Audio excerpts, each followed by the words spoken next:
Today, this is the latest car in Forza Horizon 5. It is some French thing.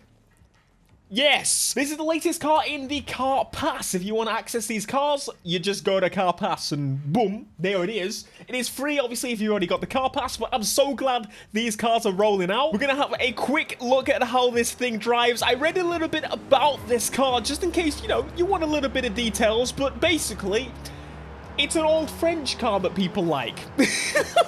That's just basically what you need to know. Now, I want to see, can we make this thing absolutely ridiculous? Normally with a car, I would go and kind of keep it kind of realistic. I would keep the engine, I would keep the platform that it's built upon, but this thing, I want to make it a little bit ridiculous, really. So let's do it. Now, I want to know, what can we do performance-wise with this thing? Because, as I said, I just... the platform's crap and old, quite frankly, and we need to update it and make it nice and new. So we've got a 3.2 straight 6, we've got a 6.2 V8, and also a turbo rally. I think I'm probably going to go for the V8. It's just stupid. It just doesn't fit this car whatsoever. Drivetrain will probably end up converting. Twin turbos are what we're throwing in, but let's have a look at some of the visual customizations available for this car. It better be good, okay? I have my doubts, but the previous vehicle, the Subaru, did impress me quite a bit. So, it was. I'm open to it. So I think for the first option, I like the Forza option right there. It just kind of adds a little bit of aggression to it. We put a little bit of a wing on it, or that. Right, the biggest changes for this car are actually probably going to be the tires. Now we've got a big old V8 in there. It's going to be needed. So we got semi-slicks or full slicks. And you know what? I kind of want to go for the full slicks just to really see a proper track. That's not what I meant to do. That is horrendous. We're doing it. We need to make the tires thicker. Do you know what? It's kind of reminding me of like Ladas, like Russian cars of today. May I add, all the cars I kind of built like this today, which... this is clearly from the 60s. Putting some race brakes on, we're already going to S1. We've got the suspension to do. We can make it properly lifted as well if we wanted to. But no, we're doing race suspension. We're making this a race car with rubber band wheels, which I'm just ruining it in every way. Can you tell? You can't? Oh, clearly I'm a master of disguise. 1,000 horsepower for this thing? That is... mental, to say the very least. 1,000 horsepower. What does it even weigh? 2,000 pounds. What's that in real numbers? Why do I have to Google this? 900 kilograms. 1,000 horsepower, 900 kilograms, and let's give this a good old listen. Let's go. What?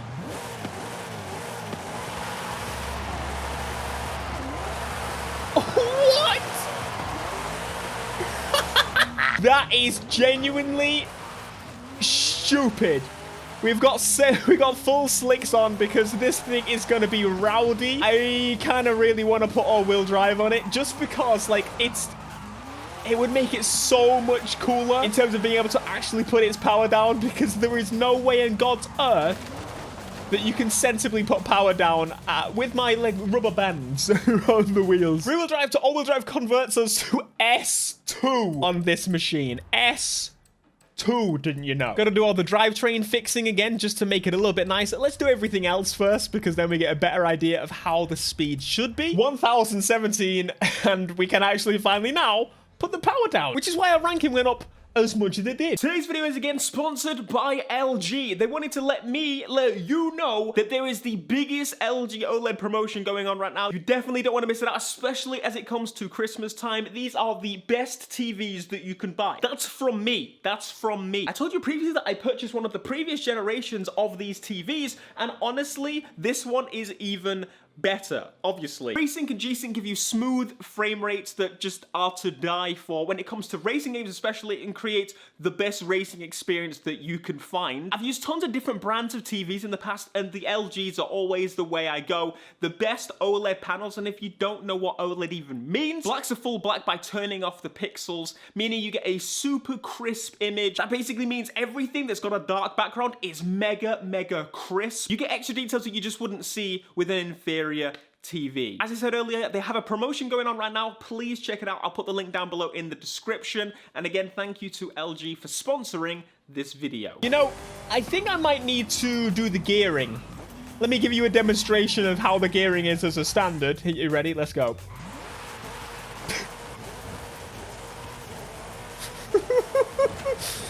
It's a bit crap, to say the least. There is no way on God's earth that this thing has full slicks on. It just wants to slide everywhere. I mean, we are completely on rubber bands, yes. Fully rubber banding it, but listen, I wanted to make it. We gotta have some fun with it. It's a bit of a stupid car for them to add, to be quite frank. But listen, have some fun with it. Oh my God, it's quick. Oh, can I roll it? The semi-slicks are working. The semi-slicks are working. When you're at speed and you can't turn that much, yeah, then they work pretty well. All right, fair enough. We should probably now give this thing a proper bit of a test. Realistically, it's supposed to be a rally car. I just kind of had to build it like this to start. I just kind of had to do a bit of a street build on it, because I feel like everyone else is going to do a rally build, right? We'll see what everyone else does. I feel like I just had to make a bit of a different build, because first thing that popped in my head was rally, make a rally car. But I'm like, you know what? It already is a rally car. I usually make hypercars into rally cars, and so therefore we should make this thing into a not rally car. That makes sense to me. Now, instead of doing a race with this thing, I thought we would do some of the brand new festival objectives. Completing those will unlock some extra cars for us, and for example, some more wheel spins, which I can recover financially after giving away all of my monies. So this is actually the winter season in Forza Horizon 5 now, which is our first winter season. And you know what? I am glad that in my sights there is no just snow everywhere. I do not miss the UK whatsoever because the snow was just... Mate, we got some really good cars and it snowed. It's just not good. What do I need to get? That's a new personal best. That was crud, mate. Ah, we need to do it in a Porsche. Okay. Well, not that one then. Ooh, Hennessy Venom. Oh, I wish I had the points for that, but I don't. I need to up my points. This ain't good, folks. In that case, we need to check this thing out against some AI because, listen, ultimately, this thing is going to be left in the dust for how stupid I've said. I think the rubber band tires are ultimately one of the big issues here. I think the majority of the rest of... Oh, look at the lineup. This is cool. This is cool. Not expected, to be honest. I expected that it just to kind of be a random selection of modern kind of S2 class supercars or something. But Forza has really just given us free reign over the ability to choose their cars and match them up and make this, I'll say, an authentic classic race. But at the same time, I've ruined it. Like retro rally boys, they just look super sick. And honestly, as long as you stay in 7th gear and 8th gear and don't overdo it, I have a tendency to really want to just kick everything down. If you kick down, it smiles. Smiles per gallon. That's what it's all about. It lets them feel like they're going to win a little bit, but then all of a sudden, boop, boop, boop, boop, boop, Pantsman grips up and you lose. I have to say, the big old V8 noises with the gearbox whine is just such a tremendous combination. Okay, come on, come on, come on. I have one left. I was going to call him Fruit Ninja. Oh my God. It just peeled up. Oh, that was amazing. If it grips, this thing's going to roll. This thing is going to roll. It's so good. I genuinely love this little thing. Oh, little bit of body roll there. I honestly think my back wheel left the ground that time there. Come on, do it again. I've not got enough power. Put it in 7th. Maybe you'll have some bloody revs, won't you? Come on. Come on, come on. Oh, definitely 3 wheels at some points. Oh, he did it again. Oh, you know what? I came in expecting a pretty cruddy car, but to be honest, it's proven me wrong. I've actually fallen for this thing just a little bit. Just a little bit. Like, it's pretty good. I'm not sure particularly would have gone, yeah, I want that one. But you know what? Turned out that I actually do enjoy it. Thank you so much for joining us for this video. Hopefully you enjoyed. Smash like, and I'll see you again next time. Peace.